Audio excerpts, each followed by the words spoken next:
বিয়ের পরে আমি বিদায় নিয়ে ট্রেনে করে নিজের শ্বশুরবাড়ি যাচ্ছিলাম। আমার বাসর রাত তো ট্রেনেই হওয়ার কথা ছিল।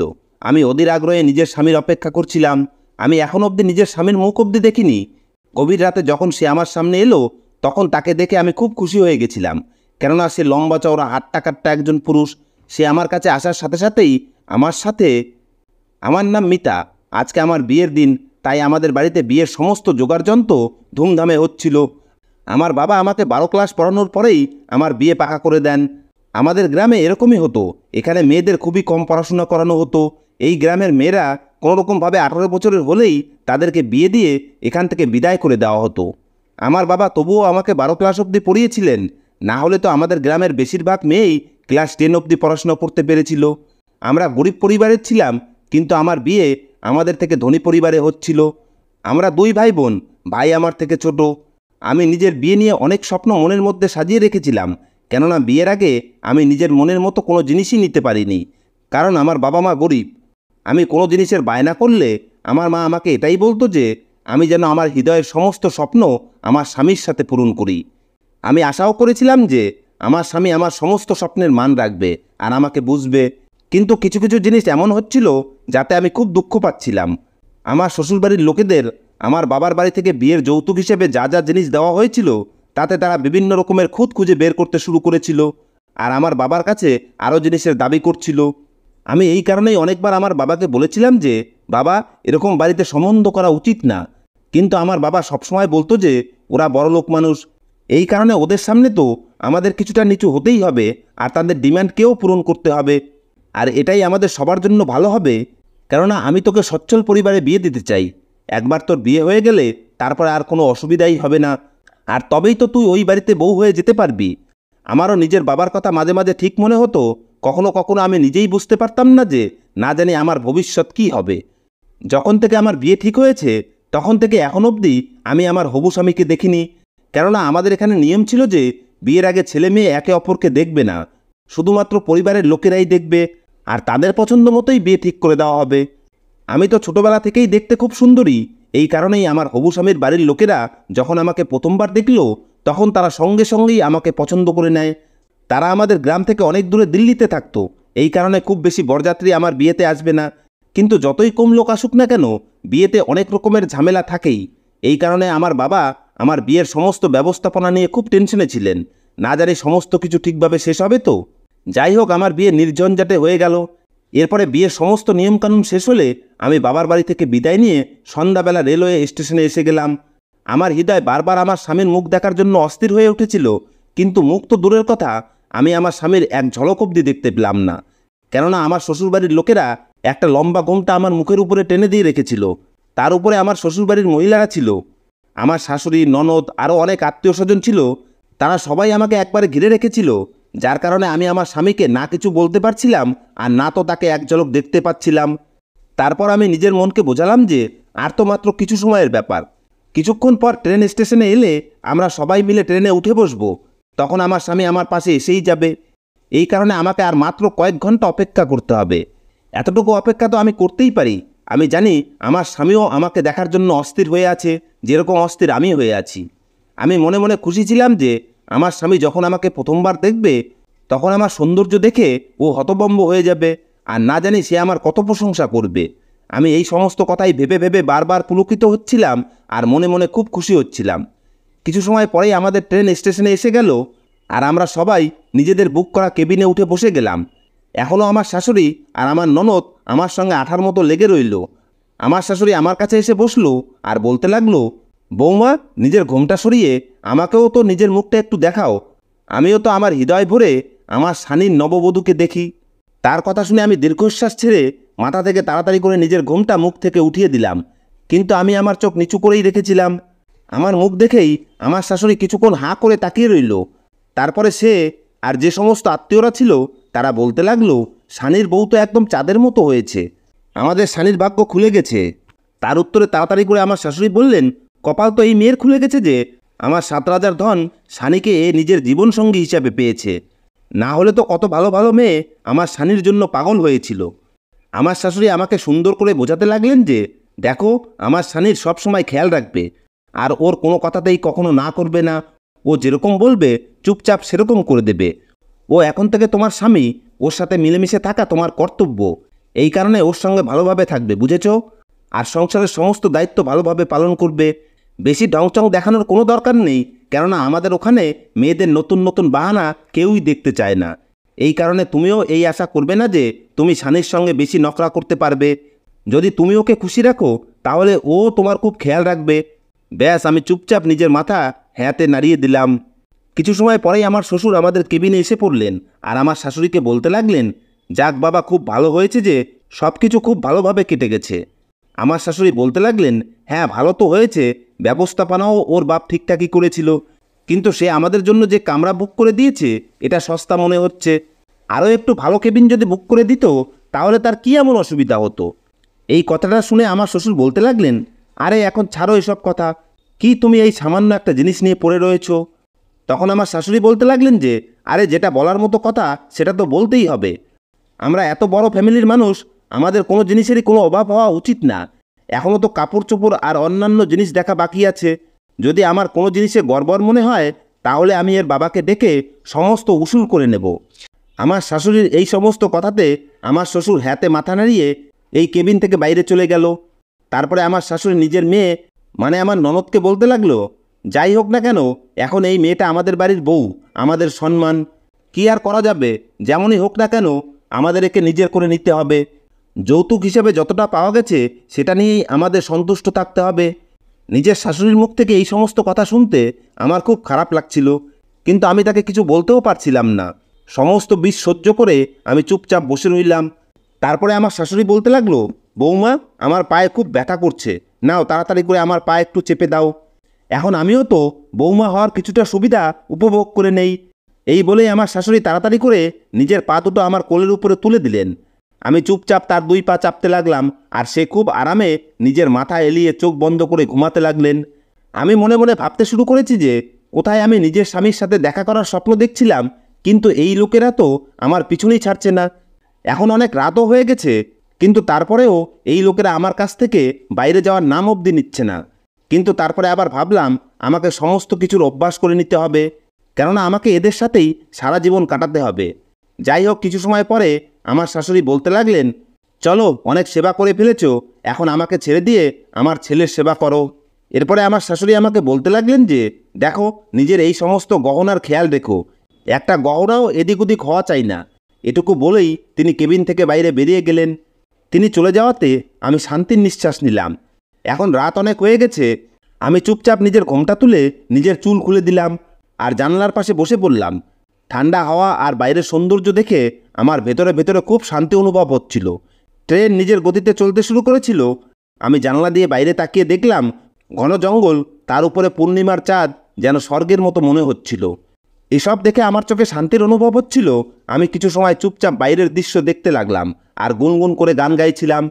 এরপরে আমার হঠাৎ করেই খেয়াল এলো যে অনেক সময় পার হয়ে গেছে, কিন্তু আমার স্বামী এখন অবধি আমার কাছে কেন আসছে না। আমি এই সমস্ত কিছুই ভাবছিলাম, তখনই আমার কেবিনের দরজায় কারো আসার শব্দ শুনতে পেলাম। আমি বুঝে গেলাম যে আমার স্বামী আসছে। আমি তাড়াতাড়ি সোজা হয়ে বসে পড়লাম আর নিজের ঘোমটা আস্তে করে মাথার উপরে উঠিয়ে নিলাম। আমার স্বামী ভিতরে এসে পড়ল। এরপরে ও নিজের মুকুট খুলে এক সাইডে রাখলো। আমার মনে হয়েছিল ও আমাকে কোনো না কোনো কথা তো অবশ্যই বলবে, আর আমি প্রথমবার নিজের স্বামীর গলার আওয়াজ শুনতে পাবো। আমি চুপচাপ মাথা নিচু করে বসে রইলাম। সে নিজের পাঞ্জাবিটা খুলে আমার সামনের সিটে রেখে দিল, তারপরে চুপচাপ আমার পাশে এসে বসে পড়ল। এরপরে সে আস্তে আস্তে আমার গলার উপরে হাত রাখলো আর আমার চুলকে এক সাইডে করে দিল। তার এই রকম করাতে আমার পুরো শরীরে একটা অদ্ভুত রকমের ঢেউ খেলে গেল। আমার এরকম মনে হচ্ছিল যে আমি যেন কারেন্টের শক খেয়েছি। লজ্জায় আমার চোখ বন্ধ হয়ে এলো। আমি ভাবতে লাগলাম, এটা কি? এ তো আসার সাথে সাথেই সব কিছু করতে শুরু করে দিয়েছে। আমার তো মনে হয়েছিল যে এ আমার সাথে কিছু সময় কথা বলবে, তারপরে কিছু সময় আমার প্রশংসা করবে, কিন্তু এ তো এরকম কিছুই করলো না, এসেই শুরু হয়ে গেল। তখন আমি ভাবলাম হয়তো হতে পারে যে আমার স্বামী আমার জন্য খুব বেশি অস্থির হয়েছিল, এই কারণেই ও দেরি সহ্য করতে পারছে না। এরপরে আমার স্বামী আমাকে ঘুরিয়ে তার দিকে বসালো আর আমার মুখ নিজের দুই হাতে নিয়ে খুব গভীরভাবে দেখতে লাগলো। আমি মুখে হালকা হাসি নিয়ে আস্তে আস্তে আমিও নিজের চোখ উঠালাম আর এক নজর নিজের স্বামীর দিকে তাকালাম। যখন আমি আমার স্বামীকে দেখলাম তখন তাকে দেখে আমার মন খুব খুশি হয়ে গেল। কেননা আমার স্বামী দেখতে খুবই হ্যান্ডসাম, যেরকম আমি মনে মনে চাইতাম সে একদমই সেরকম ছিল। এটা দেখে আমি খুব খুশি হয়ে গেছিলাম যে কমসে কম ভগবান আমাকে মনের মতো একজন জীবনসাথী দিয়েছেন। ও না তো শুধু দেখতে ভালো ছিল, বরং ওর হাইট, শরীর স্বাস্থ্য খুবই ভালো ছিল। ওর পেশিবহুল শক্তিশালী হাত আমাকে ভেতরে ভেতরে অস্থির করে তুলেছিল। এরপরে ও আমার শরীর থেকে এক এক করে গহনা খুলতে লাগলো। এরপরে সেগুলোকে একটা কাপড়ের পুঁটলিতে করে এক সাইডে রেখে দিল। এই অনুভব আমি ভাষায় প্রকাশ করতে পারবো না। আর আমার স্বামী যেরকমভাবে অস্থির হয়ে আমাকে কাছে পেতে চাইছিল, সেটা আমাকেও খুব খুশি করে দিয়েছিল, কেননা ও আমার সময়েরও পুরো খেয়াল রেখেছিল। আমি খুব খুশি হয়েছিলাম, আর আমিও আমার স্বামীর সাথে সম্পূর্ণরূপে সাথ দিয়েছিলাম। এদিকে ট্রেন খুব স্পিডে ছুটছিল, আর ওদিকে আমরা এরপর না জানি কখন মিলনের ক্লান্তিতে এতটা ক্লান্ত হয়ে পড়েছিলাম যে কখন আমার চোখ লেগে গেছিল সেটা আমি বুঝতেই পারিনি। সকালের দিকে আমার কামরার বাইরে হালকা হালকা কথা বলার আওয়াজ শুনতে পাচ্ছিলাম, যেটা শুনে আমি তাড়াতাড়ি করে উঠে বসে পড়লাম। এরপরে আমি লক্ষ্য করে দেখলাম যে আমার স্বামী কেবিনের মধ্যে নেই। আমি বুঝে গেলাম যে ও হয়তো ফ্রেশ হওয়ার জন্য বাথরুমে চলে গেছে। আমি তাড়াতাড়ি করে নিজের কাপড় বদলালাম আর নিজেকে ঘোমটায় ঢেকে নিয়ে যখন বসলাম, তখনই আমার শাশুড়ি, ননদ আর আমার শ্বশুর হন্তদন্ত হয়ে আমার কেবিনের মধ্যে ঢুকে পড়ল। প্রথমে তো আমি কিছুই বুঝতে পারছিলাম না যে কি হয়েছে, তাই আমি তাড়াতাড়ি করে তাদের কাছে জিজ্ঞেস করলাম যে কি হয়েছে। তখন আমার শাশুড়ি বলতে লাগলেন যে তোমার সমস্ত গহনা ঠিকঠাক আছে তো? হঠাৎ তার মুখে এইরকম কথা শুনে আমি হতবাক হয়ে গেলাম, কেননা এই সময় শুধুমাত্র একটা লকেট ছাড়া আমার শরীরে একটা গহনাও ছিল না। কেননা আমার স্বামী রাতের বেলা আমার সমস্ত গহনা খুলে দিয়েছিল। আমার শাশুড়ি তাড়াতাড়ি করে আমাকে ভালোভাবে দেখতে শুরু করে দিল। এরপরে এটা দেখে সে হতবাক হয়ে গেল যে আমার শরীরে একটাও গহনা নেই। এর আগে আমি তাকে কিছু বলতাম, তিনি চিৎকার করা শুরু করে দিলেন যে এখন তো আমরা সম্পূর্ণরূপে বরবাদ হয়ে গেছি। ওই চোর না শুধু আমাদেরকে লুটে নিয়েছে, বরং বৌমারও সমস্ত গহনা নিয়ে গেছে। আমাদের তো কয়েক লাখ টাকা লোকসান হয়ে গেল। আমি তো না জানি বৌমার গহনা নিয়ে কত স্বপ্ন দেখেছিলাম। আমি ভেবেছিলাম এই গহনা পরে আমি আত্মীয় স্বজনের বাড়ি যাব আর সবাইকে গিয়ে দেখাবো যে আমার কাছেও এরকম দামি দামি গহনা আছে। কিন্তু এখন আমি কি করব? না জানি আমাদের তো কত লাখ টাকা লোকসান হয়ে গেল, সমস্ত টাকা পয়সা লুট হয়ে গেছে। আমার শাশুড়ি খুব বাজেভাবে কান্না করতে লাগলেন।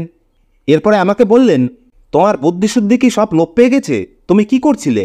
তুমি টেরও পাওনি যে তোমার সমস্ত গহনা কখন খুলে নিয়ে গেছে? আমি তাদেরকে বলতে চাইতাম যে আমার সাথে এরকম কিছুই হয়নি, কিন্তু আমার শাশুড়ি আমার কোনো কথাই শোনার জন্য রেডি ছিলেন না। তিনি চিৎকার করে করে বলতে লাগলেন যে আমার তো মনে হয়েছিল যে বৌমার পা আমাদের পরিবারের জন্য ভালো হবে, কিন্তু এ তো অপয়া বেরোলো, এখনও তো আমাদের বাড়িতে পৌঁছায়ওনি, তাতেই আমাদের কয়েক লাখের লোকসান হয়ে গেল। যদি আমি আগে জানতাম যে এর পা পড়া আমাদের জন্য অশুভ, তাহলে আমি কখনোই আমার স্বামীর জন্য একে নিয়ে আসতাম না। এরপরে তিনি চিৎকার করে বললেন যে তোমাকে তো আমি ছাড়বো না, তোমার এই বোকামোর জন্য না জানি আমার কত লোকসান হয়ে গেল। এখন তুমি দেখবে আমি শানিকে বলে কিভাবে তোমাকে অপমান করাই। তার এই কথা শুনে আমি ভেতরে ভেতরে কেঁপে উঠলাম। আমি মনে মনে ভাবতে লাগলাম যে আমার স্বামী হয়তো আমার শাশুড়ির কথা শুনে আমার সাথে খারাপ ব্যবহার করবে। এখনও তো আমার মন থেকে তার সাথে কাটানো মিষ্টি সময়টাকে বের করতে পারিনি, তার আগেই এখন হঠাৎ আমাকে তার রাগের সামনে পড়তে হবে। এসবই ভাবছিলাম, তখনই আমার শাশুড়ি বললেন যে এই ছেলেটাও এত কেয়ারলেস যে কি বলবো। তখনই দুটো লোক আমার কেবিনের মধ্যে ঢুকলো, যার মধ্যে একজন লোকের গায়ে তো শুধু একটা গেঞ্জি ছিল, আর দ্বিতীয় লোকটার গায়ে কোনো কাপড়ই ছিল না, আর সে ঠিকভাবে হাঁটতেও পারছিল না। তাকে দেখে মনে হচ্ছিল যে সে মদের নেশায় পুরো দমে চুর হয়ে আছে, কেননা সে ঠিকভাবে দাঁড়াতেও পারছিল না। তখনই আমার শাশুড়ি একটা লোককে বলতে লাগলো, একে তোমরা কোথায় পেলে? তখনই ওই লোকটা বলতে লাগলো যে আরে এ তো বাথরুমের মধ্যে এরকম অবস্থায় পড়েছিল, ওই চোর একেও ছাড়েনি, এর কাপড় খুলে নিয়েছে আর এর দামি শেরবানিও খুলে নিয়েছে, যেটা আমরা এর জন্য কিনেছিলাম। সেই চোর সেই শেরবানিটাও নিয়ে পালিয়ে গিয়েছে।